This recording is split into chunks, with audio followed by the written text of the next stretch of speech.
ರಾಜ್ಯ ಕಾಂಗ್ರೆಸ್ ಸರ್ಕಾರ ಕ್ರೈಸ್ತ ಸಮುದಾಯವನ್ನ ಕಡೆಗಣಿಸುತ್ತಿದೆ ಎಂದು ಯುನೈಟೆಡ್ ಕ್ರಿಶ್ಚಿಯನ್ ಆರ್ಗನೈಸೇಷನ್ ರಾಜ್ಯಾಧ್ಯಕ್ಷರಾದ ಲೂಯಿಸ್ ಕೋರೆ ಆರೋಪಿಸಿದ್ದಾರೆ.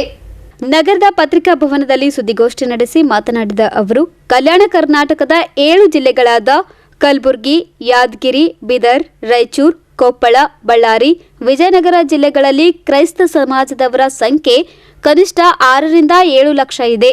ದೇಶ ಸ್ವಾತಂತ್ರ್ಯದ ನಂತರ ಎಲ್ಲ ಕ್ರೈಸ್ತ ಸಮಾಜದವರು ಕಾಂಗ್ರೆಸ್ ಪಕ್ಷಕ್ಕೆ ಬೆಂಬಲಿಸುತ್ತಾ ಬಂದಿದ್ದಾರೆ. ಲೋಕಸಭಾ ಚುನಾವಣೆ, ವಿಧಾನಸಭಾ ಚುನಾವಣೆ ಅಥವಾ ಸ್ಥಳೀಯ ಚುನಾವಣೆಯನ್ನ ಕ್ರೈಸ್ತರು ಸಂಪೂರ್ಣವಾಗಿ ಕಾಂಗ್ರೆಸ್ ಪಕ್ಷಕ್ಕೆ ಎಲ್ಲ ರೀತಿಯಿಂದ ಸಹಕಾರ ನೀಡುತ್ತಾ ಬಂದಿದ್ದಾರೆ. ಆದಾಗ್ಯೂ ಕಾಂಗ್ರೆಸ್ ಪಕ್ಷವು ಕ್ರೈಸ್ತ ಸಮುದಾಯದ ಮತಗಳನ್ನು ಪಡೆದು ಕ್ರೈಸ್ತ ಸಮುದಾಯವನ್ನ ಯಥಾವತ್ತಾಗಿ ಅಲಕ್ಷಿಸುತ್ತಾ ಬಂದಿದೆ. ಪಕ್ಷದಲ್ಲಿ, ಸರ್ಕಾರದಲ್ಲಾಗಲಿ ಸ್ಥಾನಮಾನಗಳನ್ನು ಕಲ್ಪಿಸಿಕೊಡುವುದರಲ್ಲಿ ಕ್ರೈಸ್ತ ಸಮುದಾಯಕ್ಕೆ ಮಾಡಿರುವ ಘೋರ ಅನ್ಯಾಯ ಎಂದು ಕಿಡಿಕಾರಿದ್ದಾರೆ. ಉದ್ದೇಶ ಏನಂತಂದರೆ, ಬರುವ ಜನವರಿ 3 ತಾರೀಕಿಗೆ ಒಂದು ವಿಧಾನ ಪರಿಷತ್ನಲ್ಲಿ ಚುನಾವಣೆ ಇದೆ. 7 ಸ್ಥಾನಕ್ಕೆ ಜೂನ್ 3. ಆ ಚುನಾವಣೆಯಲ್ಲಿ ಈಗಾಗಲೇ ಕಾಂಗ್ರೆಸ್ ಪಕ್ಷದಲ್ಲಿ 7 ಸ್ಥಾನದಲ್ಲಿ ಒಂದು ಕ್ರೈಸ್ತರಿಗೆ ಕೊಡಬೇಕಂತೇಳಿ ಆಲೋಚನೆ ಮಾಡಿದ್ದಾರೆ, ಡಿಸೈಡ್ ಮಾಡಿದ್ದಾರೆ ಅಂತ ನಾವು ತಿಳಿದುಬಂದಿದೆ. ಅದಕ್ಕಾಗಿ ನಾವು ಕ್ರೈಸ್ತರು ಅದಕ್ಕೆ ಸ್ವಾಗತಿಸ್ತೇವೆ. ಮತ್ತು ವಿಶೇಷವಾಗಿ ಇವತ್ತಿನ ಗೋಷ್ಠಿಯ ಉದ್ದೇಶ ಏನಂತಂದರೆ, ಒಂದು ಕ್ರೈಸ್ತರಿಗೆ ಒಂದು ಚುನಾವಣೆಯಲ್ಲಿ ಒಂದು ಸ್ಥಾನ ಕೊಡಬೇಕಂತೇಳಿ ಪಕ್ಷ ಅನ್ನೋದು ಆದೇಶ ಮಾಡಿದೆ. ನಮ್ಮ ಡಿಮ್ಯಾಂಡ್ ಏನಂತಂದರೆ, ಯಾವಾಗಲೂ ನೋಡ್ರಿ, ಎಷ್ಟೋ ನಮಗೆ 46 ವರ್ಷ ಹಿಂದೆ ಕಾಂಗ್ರೆಸ್ ಪಕ್ಷ SR ಮನೋಹರ್ ಅಂತ ಒಬ್ಬರಿಗೆ, ಅವರು ದಿವಂಗತರು ಗೊತ್ತಿಲ್ಲ, ಅವರಿಗೆ MLC ಅಂತೇಳಿ ನಾಮಿನೇಷನ್ ಮಾಡಿದರು 1978ನಲ್ಲಿ. ಆದರೆ ಇಲ್ಲಿವರೆಗೂ ಈ ಭಾಗದ ನಮ್ಮ ಕಲ್ಯಾಣ ಕರ್ನಾಟಕ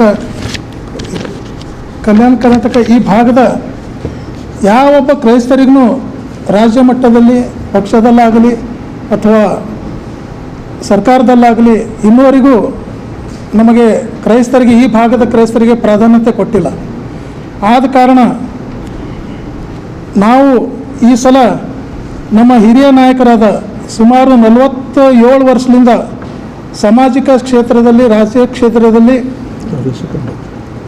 ಸೇವೆ ಮಾಡ್ತಿರುವ ನಮ್ಮ ಹಿರಿಯ ನಾಯಕರಾದ ಸನ್ಮಾನ್ಯ ಡೇವಿಡ್ ಸಿಮನ್ ಅವರಿಗೆ ಈ ಸಲ ಅವರು ಪಕ್ಷ ಆಯ್ಕೆ ಮಾಡಿ ವಿಧಾನ ಪರಿಷತ್ಗೆ ಆಯ್ಕೆ ಮಾಡಬೇಕಂತೇಳಿ ನಾವು ಡಿಮ್ಯಾಂಡ್ ಮಾಡ್ತಾಯಿದ್ದೇವೆ.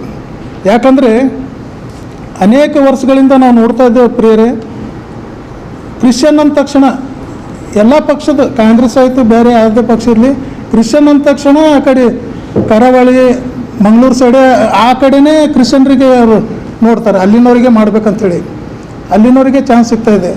ಆದರೆ ಉತ್ತರ ಕರ್ನಾಟಕ ಹಾಗೂ ನಮ್ಮ ಕಲ್ಯಾಣ ಕರ್ನಾಟಕದ ಕಡೆನೂ ಕ್ರೈಸ್ತರಿದ್ದಾರೆ.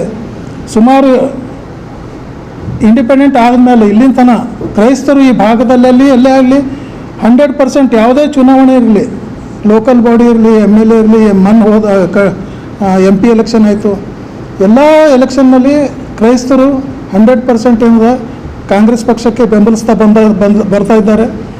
ಆದ ಕಾರಣ ಈ ಸಲ ಕಲ್ಯಾಣ ಕರ್ನಾಟಕಕ್ಕೆ ಇಲ್ಲಿನ ಕ್ರೈಸ್ತರಿಗೆ ಆದ್ಯತೆ ಕೊಡಬೇಕಂಥೇಳಿ ನಾವು ಕಾಂಗ್ರೆಸ್ ಪಕ್ಷಕ್ಕೆ ಕ್ರೈಸ್ತರ ವತಿಯಿಂದ ಒಂದು ಆಗ್ರಹ ಮಾಡ್ತೇವೆ. ಸುದ್ದಿಗೋಷ್ಠಿಯಲ್ಲಿ Simeon Tumkurkar, Yallesh Bulla, pastor Kallappa Markal, pastor Basavaraj, Padma ಸೇರಿದಂತೆ ಅನೇಕರು ಉಪಸ್ಥಿತರಿದ್ದರು. Bureau report in Gulbarga news.